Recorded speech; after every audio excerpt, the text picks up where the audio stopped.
ಮಕ್ಳ ಹೆಸರಿಟ್ಟವರು ಏನಾಯ್ತು ಮುಂದೆ? ಅವಳು ರಂಗೋಲಿ ಹಾಕೋವಾಗ ನಾನು ಪೇಪರ್ ಹಾಕೋಕ್ಕೆ ಸೈಕಲ್ ಈಚೆ ತೆಗಿತಿದ್ದೆ. 5:47 ಶಾರ್ಪ್. ಅವಳು ಅದೇ ಸಮಯಕ್ಕೆ ಈಚೆ ಬರೋಳು. ಹೇಗಿದ್ರು ಸರ್ ಸುಬ್ಬು? ಚನ್ನಪಟ್ಟಣದ ಗೊಂಬೆ ನನ್ನ ಸುಬ್ಬು. ಮತ್ತೇನಾಯ್ತು ಸರ್? ಮದುವೆ ಯಾಕಾಗಲಿಲ್ಲ? ಕಾಲ ಕೂಡ್ ಬರಲಿಲ್ಲ. ಹೀಗೆ ಹೇಳಿದ್ರೆ ಹೇಗೆ ಸರ್? ಹೇಳಿ.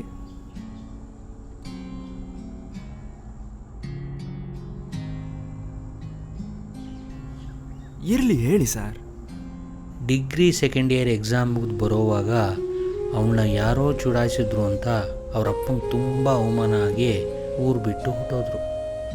ನಾನು ಅಣ್ಣವ್ರ ಸಿನಿಮಾ ಬಂದಿದೆ ಅವತ್ತು ಅಂತ ಇದ್ದಿದ್ದು 3 ಶೋಗೆ 3 ಶೋನು ಟೆಂಟಲ್ಲಿ ಕಳೆದಿದ್ದೆ. ಅವತ್ತು ಬೆಳಗ್ಗೆ ರಂಗೋಲಿ ಹಾಕಿ ಕೆಮ್ಮಣ್ಣು ಹಾಕೋವಾಗ ಕಾಣಿಸಿದ್ದು. ಎಷ್ಟು ಹುಡುಕಿದ್ರೂ ಸಿಗಲಿಲ್ಲ.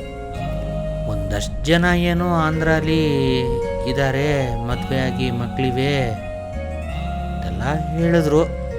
ನಾನು ನಂಬಲ್ಲ. ನನ್ನ ಸುಬ್ಬು ಅವಳು.